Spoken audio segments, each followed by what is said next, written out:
Welcome back. If you just joined us, you're watching the news at 10 on Channels Television, coming to you live from Lagos. A reminder of our top stories. Confirmed COVID-19 cases in Nigeria rise to 139. 9 patients discharged as the federal government asked Nigerians to support its efforts in checking the spread of the disease in the country. Lagos State government set to discharge more COVID-19 patients, says more retired medical personnel volunteer to join their colleagues on the front line. Lagos and the nation's capital Abuja on lockdown in line with President Buhari's directive to contain the spread of COVID-19 in Nigeria. And US COVID-19 death toll hits over 3,415, overtakes that of China. Plus we have business, sports, news from Abuja, the FCT, and later on our international news from our studios in London. Our website, channelstv.com, has more information on our top stories and others. So subscribe and watch Channels Television's live stream on YouTube and other social media platforms using your mobile device browser. Or you can download the Channels TV app for Android and iOS devices from their respective stores. You can also watch us via your smart TV platforms on Apple TV, Android, Fire TV, and Roku as well. Let's cross over to Abuja now, and here's Linda Akigbe. Linda? Hello, Joma. Now, continuing with stories on COVID-19, there's also been a high level of compliance with the lockdown order in the nation's capital, Abuja, today. And a task force team monitoring the situation is commending residents for adhering to the precaution. Our correspondent Terry Ikumi reports. This is where we begin, the Eagle Square. We will be taking a tour around the city center with the FCT compliance team, which is a mix of security agencies here in the FCT, to ascertain the level of compliance of residents of the Federal Capital Territory. Heavily armed security personnel appear ready for enforcement of the President's order.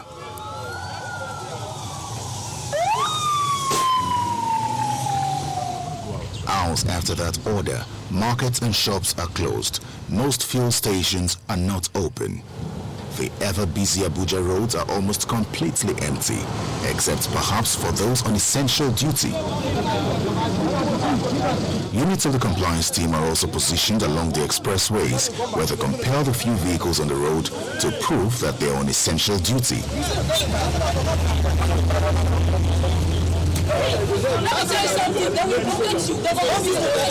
The driver of this vehicle claims to be a security personnel, but his passengers are not.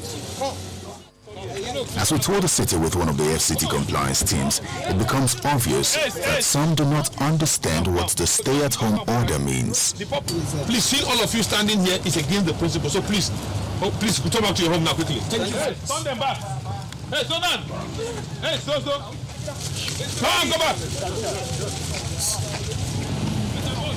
While the Utako market is closed, a handful of traders are seen just across the road.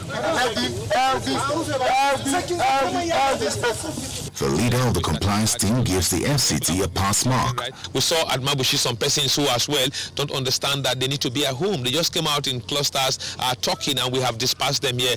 Some taxi drivers who hang around and waiting. But so far so good.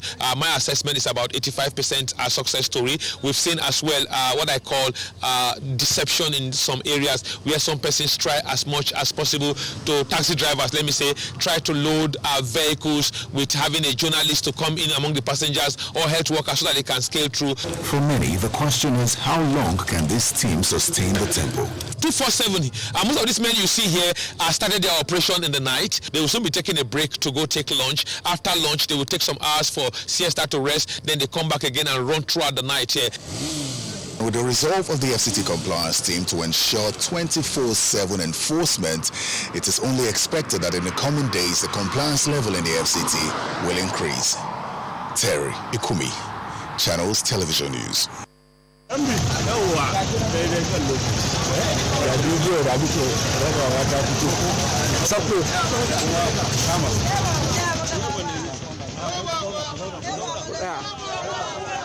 The situation appears a little different in Kano State as Governor Abdullahi Ganduje personally inspected enforcement of the interstate travel ban in the entry and exit points of the state as a precaution against the spread of COVID-19. The governor's convoy intercepted several trucks loaded with people returning to Kano from Lagos and Abuja.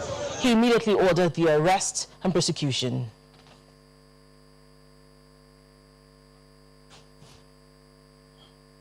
The officer in charge of the World Health Organization, WHO, in Nigeria, Dr. Fiona Braka, has offered some suggestions on what needs to be done in curtailing the COVID-19 pandemic in Nigeria.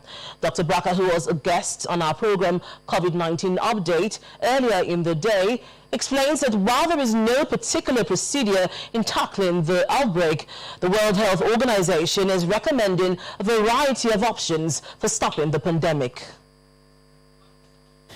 In the case of Nigeria, once WHO was notified of a cluster of pneumonia cases in China at the end of 2019, Nigeria was identified as one of the potential high-risk countries in the region.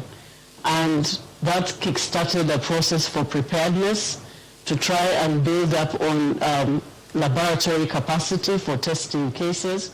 And we then had 5 testing centers set up in Nigeria before the outbreak actually happened.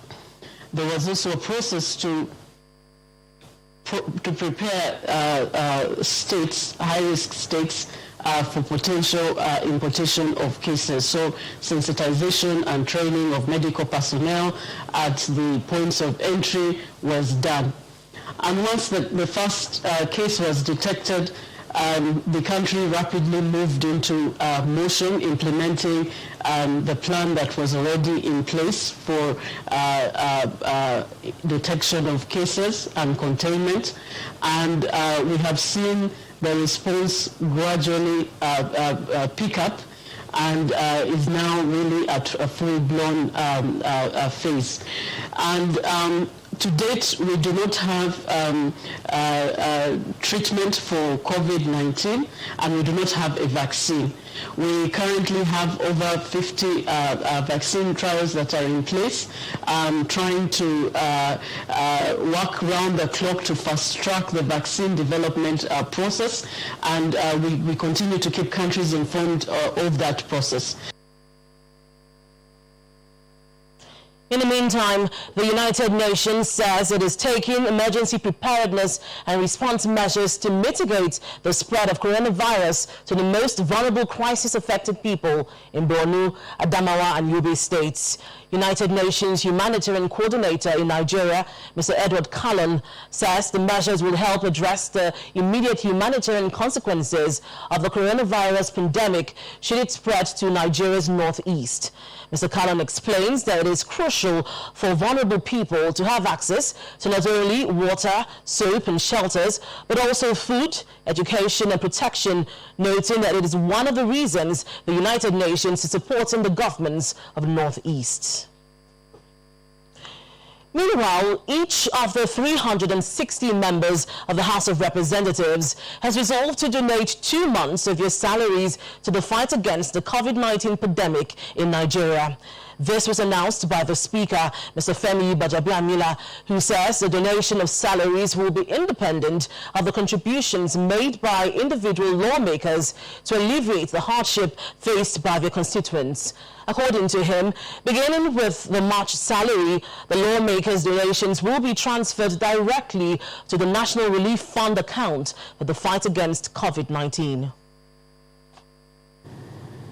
We have in the House of Representatives jointly committed to contributing 100% of our salaries for the next 2 months to the fight against COVID-19 in Nigeria.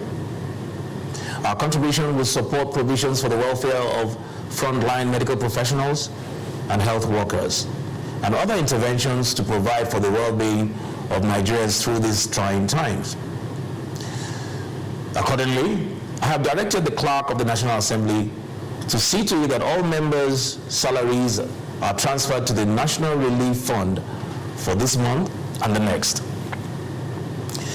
This is independent of ongoing individual efforts by members to alleviate the suffering brought on by this virus and to improve the living conditions of citizens in their various constituencies. The House also calls on the Central Bank of Nigeria, as part of its policy measures in response to the COVID-19 outbreak, to immediately direct cash grants to the 774 local government area administrations in the country to provide food and other essentials to at-risk individuals and communities.